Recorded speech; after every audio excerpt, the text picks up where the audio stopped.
नमस्ते दोस्तों। स्वागत है आपका हमारे चैनल पे जिसका नाम है फिल्में, गाने और गपशप।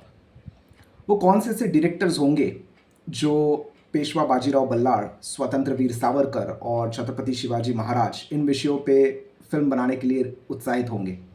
वो कौन से ऐसे डायरेक्टर्स होंगे जो जिनके पास एक विजन होगा ऐसी फिल्में बनाने का?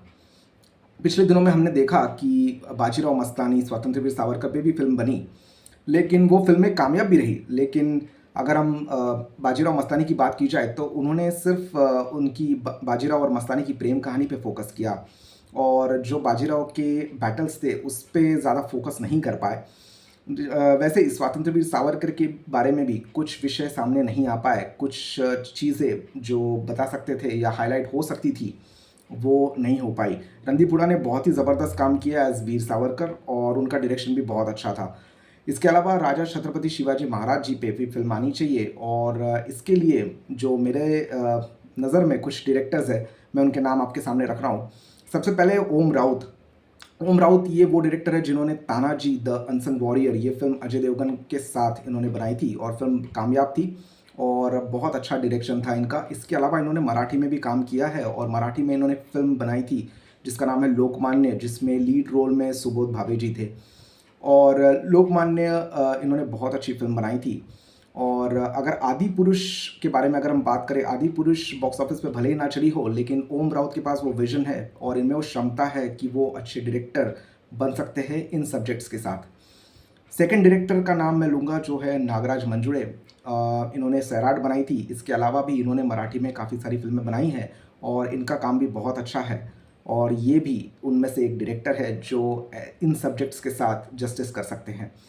थर्ड नेम है Mahesh Manjrekar. Mahesh Manjrekar is one of the most promising director of Marathi industry और इन्होंने हिंदी में भी फ़िल्म बनाई है। जो जो इन्होंने वास्तव फ़िल्म बनाई थी संजय दत्त के साथ, वो उसको फ़िल्म फेयर अवार्ड भी मिला था संजय दत्त को फॉर बेस्ट एक्टर और फ़िल्म भी बहुत कामयाब हुई थी।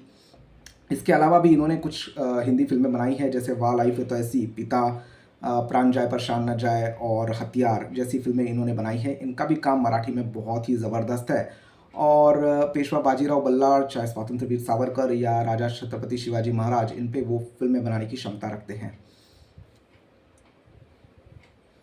A director is someone who has vision to make a movie.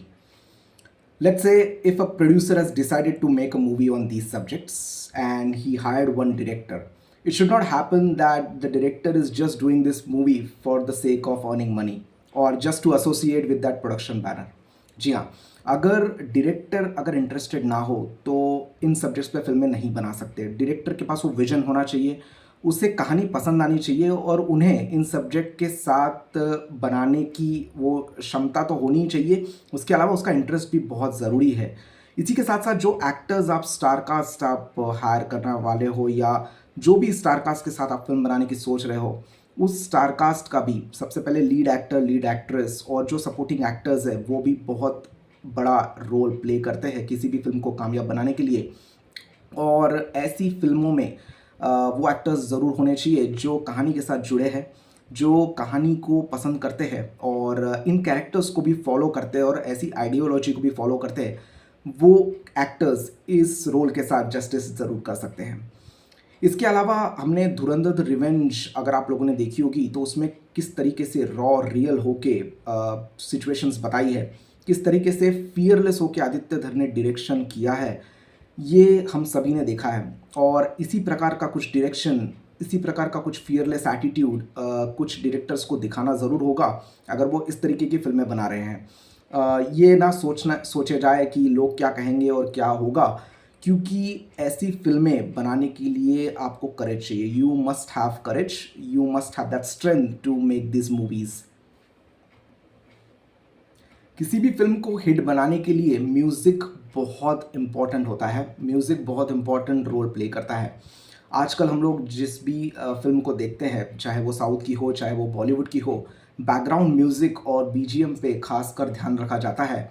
और जो भी फ़िल्में आजकल आ रही है, उसमें बैकग्राउंड म्यूज़िक, बीजीएम बहुत अच्छा होता है और कोशिश करते हैं डायरेक्टर्स और प्रोड्यूसर्स कि कैसे स्पेशल इफ़ेक्ट्स के साथ बैकग्राउंड म्यूज़िक ऐड किया जाए, किस सीन पे क्या बैकग्राउंड म्यूज़िक होना चाहिए। इसके अलावा म्यूज़िक बहुत ही इम्पॉर्टेंट है आज की डेट में और आप किस म्यूज़िक डायरेक्टर्स के साथ आप जाना चाहते हो, अगर आप फ़िल्म बना रहे हो, कौन से म्यूज़िक डायरेक्टर आपके फ़िल्म के साथ जस्टिस कर सकते हैं, ये डायरेक्टर का तो काम होता ही है, साथ ही साथ प्रोड्यूसर का भी काम है कि वो किस म्यूज़िक डायरेक्टर्स के साथ जाना पसंद करेंगे और बगैर उनका ट्रैक रिकॉर्ड देखते हुए क्या वो गाने उन फ़िल्मों के साथ, वो सब्जेक्ट्स के साथ वो जस्टिस कर सकते हैं, ये देखना बहुत ही ज़रूरी होता है।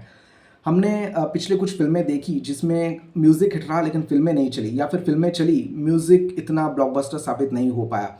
ऐसे में म्यूज़िक बहुत ही ज़्यादा इम्पोर्टेंट रोल प्ले करता है किसी भी फ़िल्म को सक्सेस बनाने के लिए। उसका लेटेस्ट एग्ज़ाम्पल हमने धुरंधर और धुरंधर द रिवेंज में देखा ही है कि किस प्रकार शाश्वत सचदेव जो ये नाम था, इसके बारे में ज़्यादा लोगों को पता नहीं था, लेकिन जब धुरंधर रिलीज़ हुई उसके बाद सारे सॉन्ग्स वो ट्रेंडिंग हुए, सारे सॉन्ग्स आज भी नंबर 1, नंबर टॉप 10s में वो चल रहे हैं। तो इसी प्रकार से म्यूज़िक और बैकग्राउंड म्यूज़िक पे ध्यान देना बेहद ज़रूरी है किसी भी फ़िल्म को बनाते वक्त। मार्केटिंग और पब्लिसिटी, ये भी फ़िल्म को प्रमोट करने के लिए फ़िल्म को मार्केटिंग अच्छी होनी चाहिए। फ़िल्म को जितना आप ज़्यादा पब्लिसिटी करोगे उतनी ही ज़्यादा फ़िल्म आपका प्रचार फ़िल्म का होगा, और इसके लिए जितने भी कोशिश की जाए उतनी होनी चाहिए। आजकल डिजिटल मार्केटिंग के थ्रू फ़िल्म की मार्केटिंग होती है और इस विषयों पे खासकर ध्यान होना चाहिए। जो भी प्रोड्यूसर, जो भी डायरेक्टर अगर ये इन सब्जेक्ट्स पे अगर फ़िल्म बनाने की सोच रहा है, तो उन्हें कोशिश करनी चाहिए कि मार्केटिंग में कोई कमी ना रहे। ऐसी फ़िल्मों को ज़्यादा से ज़्यादा किस तरीके से पब्लिसिटी मिल सकती है, मतलब पॉजिटिव पब्लिसिटी मिल सकती है, ऐसी सोच रखनी चाहिए। और कुछ लोगों के बारे में विचार छोड़ देना चाहिए जो सिर्फ़ और सिर्फ ये कहेंगे कि ये प्रोपोगेंडा फ़िल्म है, क्योंकि उनका काम ही है प्रोपोगेंडा फ़िल्म कहना। क्योंकि ये ऐसे लोग हैं, ये ऐसे वन साइडेड लोग हैं जिन्हें अनुराग कश्यप ब्लैक फ्राइडे बनाते हैं, वैसी फ़िल्मों से उन्हें कोई आपत्ति नहीं होती। लेकिन अगर धुरंधर जैसी फ़िल्में आई, अगर बाजीराव मस्तानी पे फ़िल्म बनी या फिर छत्रपति शिवाजी महाराज जी पे फ़िल्म बनी, तो ये कहने लगेंगे कि ये प्रोपोगेंडा फ़िल्म है।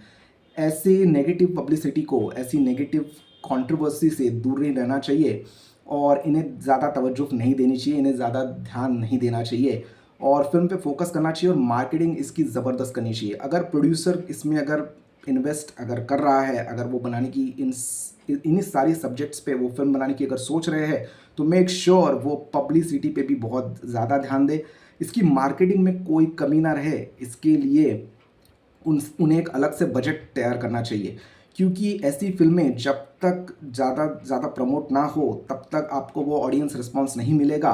क्योंकि आप धुरंधर ने बॉलीवुड की फ़िल्मों का स्टैंडर्ड फिर से हाई कर दिया है, जो कि बीच में कोविड के बाद बॉलीवुड की फ़िल्में नहीं चल रही थी, लेकिन धुरंधर और धुरंधर द रिवेंज, इन दोनों फ़िल्मों ने बॉलीवुड का स्टैंडर्ड जो है वो बाहर की फॉरेन कंट्रीज़ में भी, यूएस, यूके, ऑस्ट्रेलिया, न्यूजीलैंड, सब जगह, जर्मनी, सब जगह उन्होंने स्टैंडर्ड हाई कर दिया है, जिसके चलते बॉलीवुड की फ़िल्में आगे और चल सकती है। लेकिन इन सारी चीज़ों पे अगर ध्यान दिया जाए तो क्या आपकी नज़र में कोई और डायरेक्टर है, तो आप मुझे कमेंट सेक्शन में लिख के ज़रूर बताइए।